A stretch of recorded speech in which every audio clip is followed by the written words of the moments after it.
The day they read my son's will, it rained. Not the soft kind of rain that washes away sorrow. This rain was cold.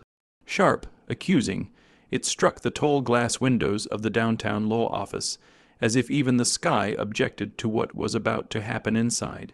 I sat alone at the far end of the long mahogany table, my black gloves folded neatly in my lap.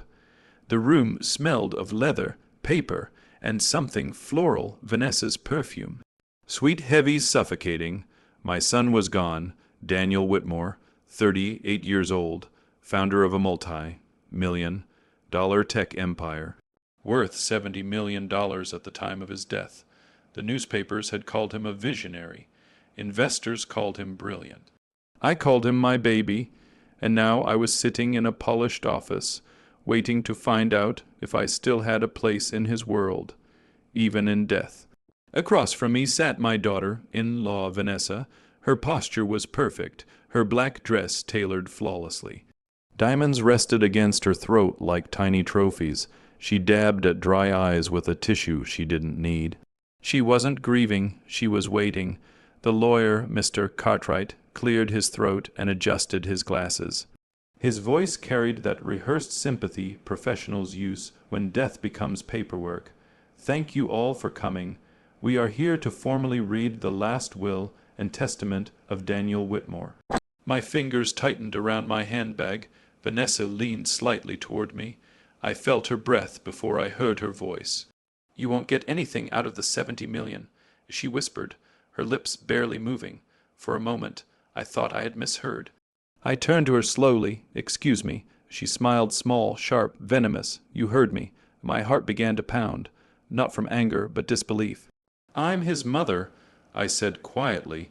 She tilted her head, studying me as though I were something outdated. "You were important once." Each word felt deliberate, measured, cruel. I swallowed the rising ache in my throat. I would not cry, not in front of her. The lawyer began reading. "To my beloved wife, Vanessa Whitmore, of course." That was expected. The Malibu Beach front property, the Manhattan penthouse, primary control of Whitmore Technologies. Investment portfolios, offshore accounts, every asset, every share. I waited. Surely there would be a paragraph. A sentence, a line, something, to my wife. I leave all remaining tangible and intangible assets. My ears rang. The lawyer turned the page. That concludes the reading of the will. That was it. No mention of Eleanor Whitmore. No acknowledgement of the woman who raised him alone after his father died. No recognition of the 2 jobs I worked so he could attend Stanford. No memory of the night I sold my wedding ring so he could fund his first prototype. Nothing. I didn't exist.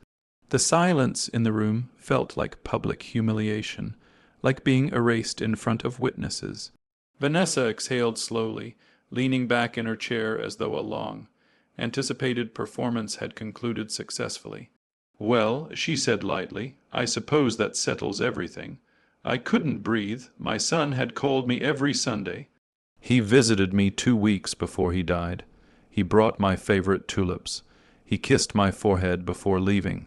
'Love you, Mom,' he had said. Had that been a lie? Had money replaced me? Or worse, had she replaced me? I believe there must be some mistake. I finally managed, my voice thinner than I intended. The lawyer avoided my eyes. This is the most recent will on file. Vanessa folded her hands neatly. Daniel was very clear about his wishes. Very clear. The rain struck harder against the windows. My humiliation wasn't loud. It wasn't dramatic. It was quiet. It was the slow realization that the world had just been told I meant nothing to my own child. I stood, my knees trembling despite my effort to remain dignified. "I see," I said softly. Vanessa's eyes flickered with satisfaction. I picked up my purse. Every movement felt mechanical. If I stayed any longer, I would break, and she would enjoy every second of it. As I turned toward the door, Vanessa spoke again, louder this time. "You should probably start thinking about moving out of the guest house. It's legally mine now, the guest house." The small cottage behind Daniel's estate where I had been staying since his death. I froze. I just buried my son. I whispered, And I just inherited a corporation, she replied coolly. We all have responsibilities. Something inside me cracked, not loudly, but deeply. The lawyer shifted uncomfortably, but said nothing. No one defended me. No one questioned her. I reached for the door handle, and then it burst open from the outside with such force it slammed against the wall. A man rushed in, breathless, rain-soaked, eyes blazing with urgency. "Don't believe them," he shouted. "It's a conspiracy." The room went still. Vanessa's face drained of color for the first time that day. The man scanned the room until his eyes found mine. "Mrs. Whitmore?" he asked. I nodded slowly, stunned. "My name is Marcus Hale. Your son hired me 6 months ago." The air shifted. Vanessa shot to her feet. "This is outrageous. You can't just barge in here." Marcus ignored her. His gaze never left mine. "The will you just heard is not the one Daniel intended to stand." The lawyer frowned. "Sir, that's a serious accusation." Marcus reached inside his coat and removed a sealed envelope. "Daniel told me if anything happened to him, unexpectedly anything at all, I was to deliver this directly to his mother." My hands trembled as he placed the envelope into them. Vanessa stepped forward. "That could be anything. Anyone could write a letter." Marcus's voice turned cold. "It's notarized, and there's more." The room no longer felt like Vanessa's stage. It felt like the moment before a storm breaks. I looked down at the envelope. My name was written in Daniel's handwriting, not printed, written, Mom. My humiliation began to shift. Into confusion, into something else. Hope and fear. Vanessa's composure cracked ever so slightly. "What is this?" she demanded. Marcus answered without hesitation. "The truth." And suddenly, for the first time since the reading began, I wasn't invisible anymore. Asterisk, the envelope felt heavier than paper should. My name, asterisk, Mom, asterisk, was written in Daniel's familiar, slanted handwriting. I had seen that handwriting on birthday cards, on business plans scribbled at the kitchen table, on little notes he used to leave in the fridge when he worked late. Vanessa stepped forward sharply. "Open it, then," she said, her voice tight. "Let's stop this circus." Marcus Hale didn't look at her. His eyes stayed on me, steady and reassuring. "Take your time, Mrs. Whitmore," he said quietly. The room had changed. Minutes ago, I had been a dismissed woman standing at the edge of my own erasure. Now every eye in the room was fixed on my trembling hands. I broke the seal. Inside was a letter, and several official documents clipped neatly together. The letter was on Daniel's personal stationery. My vision blurred before I even began. Asterisk, Mom, asterisk, asterisk, if you're reading this, something has gone terribly wrong. Asterisk, the words made my breath catch. Vanessa laughed nervously. "This proves nothing." I kept reading. Asterisk, I didn't want to worry you, but over the past few months, I discovered irregular financial transfers within the company. Large amounts, millions. I traced them to shell accounts connected to Adrian Cole. Asterisk, Adrian, Vanessa's business partner, the man who had suddenly become Daniel's closest advisor, the one who always seemed to speak for him during board meetings. Vanessa's jaw tightened. "That's absurd," she snapped. "Adrian is a respected executive." Marcus stepped forward. "He's currently under federal investigation." Silence detonated in the room. The lawyer looked up sharply. "Investigation." Marcus nodded. "Arrested this morning." Vanessa's chair scraped loudly against the hardwood floor as she stood. "That's a lie." Marcus calmly pulled out his phone and placed it on the table. A news alert glowed across the screen. Adrian Cole, fraud, embezzlement, suspicion of corporate conspiracy. Vanessa's hands began to shake. I continued reading. Asterisk, when I confronted Vanessa about the discrepancies, she denied everything. But her reaction wasn't fear, it was anger, and that scared me more. Asterisk, my heart pounded. Vanessa turned to me, her eyes wide with something close to panic. "He was stressed. You know how paranoid he could get." I remembered the last dinner Daniel and I shared. He had seemed distracted, quiet. He kept checking his phone. "Everything okay?" I had asked. He forced a smile. "Just business, Mom." Had that been the beginning, The letter continued. Asterisk, I've updated my trust. 70% of my total assets are secured under a private family trust in your name. It cannot be altered without your consent. The will Vanessa has access to is an outdated version. Asterisk gasps rippled across the room. The lawyer grabbed the attached documents from my hand and scanned them, his face growing pale. This appears to be legally filed. He stammered, 3 months ago. Vanessa's voice rose. That's impossible. I would have known. Marcus's expression hardened. Daniel stopped sharing everything with you? Her composure cracked completely. You're manipulating her? She shouted at Marcus. This old woman doesn't understand any of this. Old woman, the word stung, but not like before, because now I understood something she didn't. My son had trusted me. I finished the letter. Asterisk, if anything happens to me suddenly, Marcus will activate a forensic audit protocol. It will automatically flag unauthorized transfers and alert authorities. If I'm wrong, then this letter will simply cause embarrassment. But if I'm right, Mom, I'm sorry for the storm this will bring.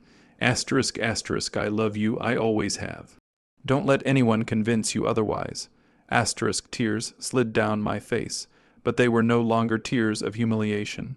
They were tears of recognition. He had not erased me. He had protected me.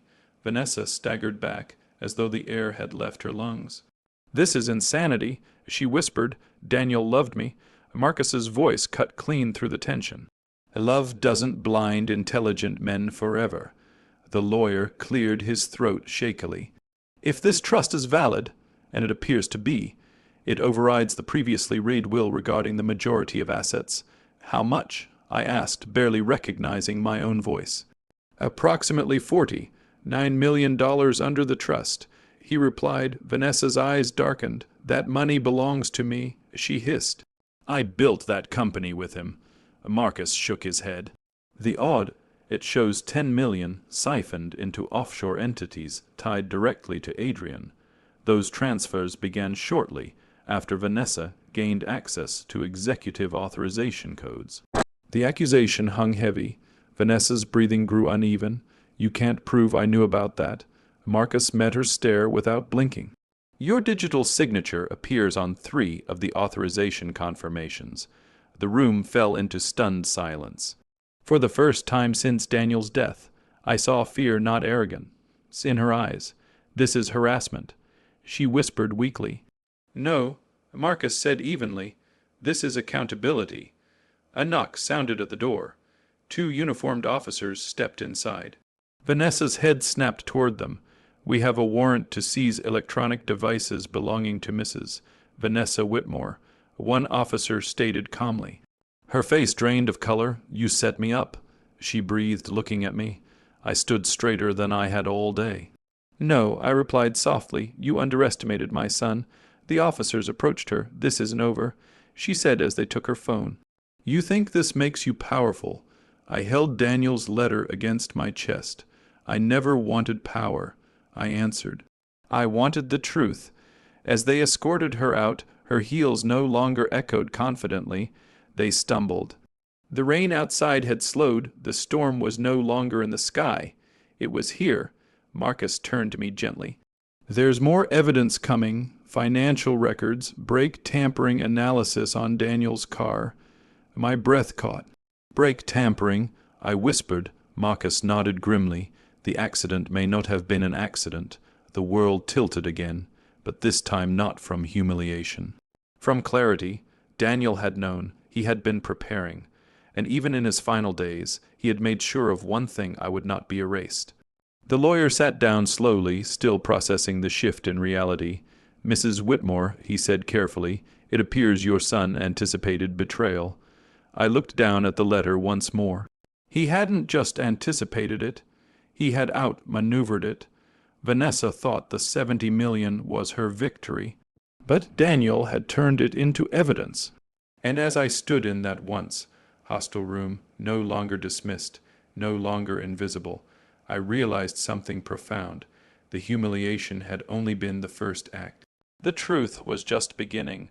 Grief makes you fragile. Truth makes you dangerous. 3 weeks after the will reading, I was no longer the trembling mother clutching a handbag in the corner of a law office. I was sitting at the head of a boardroom table inside Whitmore Technologies, and every executive in that room was studying me carefully. Not because I understood software architecture, not because I knew venture capital language, but because I now controlled $49 million worth of voting shares. Daniel's shares? The air in the boardroom was thick with uncertainty. Outside the glass walls, employees whispered in clusters. News vans lined the street. Headlines had shifted from tech visionary's tragic death to corporate fraud and murder investigation.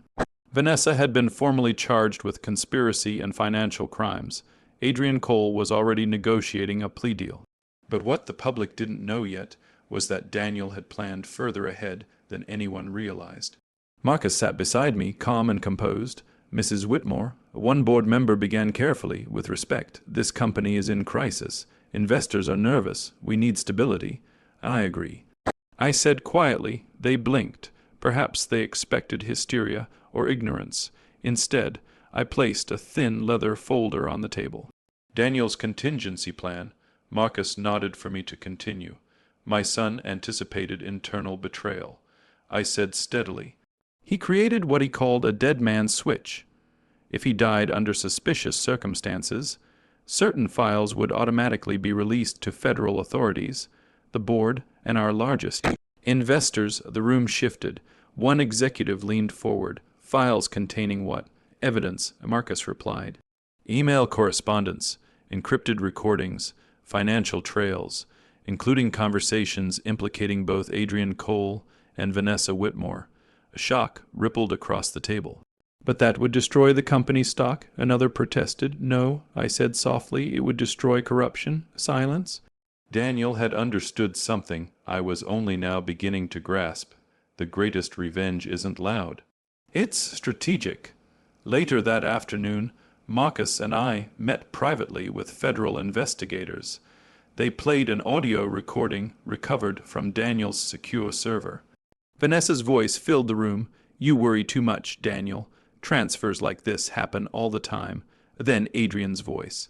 Once the merger clears, we'll move everything offshore, clean and untouchable. Daniel's voice came last. I want everything documented. The recording ended. The agent across from us folded his hands. Your son knew he was being set up. My chest tightened. And the brakes? I asked quietly. The agent's expression hardened. Preliminary forensic analysis confirms intentional tampering. The room spun. Not an accident, not fate, not tragedy, a plan. And suddenly, the $70 million felt small compared to what had truly been stolen. A life, ###, the courtroom. Vanessa entered the courtroom in white, as if innocence could be worn like fabric. The media cameras flashed wildly. She avoided my eyes. Adrian sat at the defense table, pale and already defeated. When the prosecution presented Daniel's recordings, the courtroom grew so quiet you could hear paper shift. Vanessa's attorney tried to argue manipulation. He was paranoid, he insisted, a stressed executive imagining betrayal. Then the forensic accountant took the stand. $10 million transferred into layered shell corporations. Digital authorizations linked directly to Vanessa's biometric login.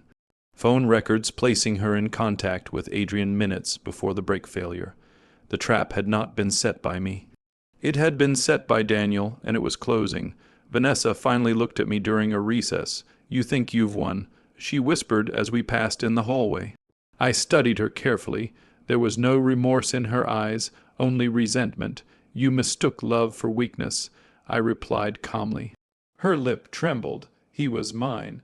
He was not property, I said, and neither is money. She laughed bitterly. You don't even know how to run that company. Watch me. I answered. ###, the final blow. What Vanessa didn't know, what even Adrian hadn't known, was that Daniel had structured the private trust with one final condition. If any named beneficiary was found guilty of financial misconduct or conspiracy against him, their inherited portion would automatically transfer to the Whitmore Integrity Foundation. a foundation Daniel had quietly registered months before his death. When the judge delivered the verdict, guilty on major counts of fraud and conspiracy, the courtroom erupted in whispers. Vanessa's face drained of color as her attorney leaned in and explained the final consequence. Not only would she serve time, she would receive nothing, not the Malibu house, not the penthouse, not a single dollar from the remaining estate. Every asset previously designated to her reverted to the trust, and from there to the foundation.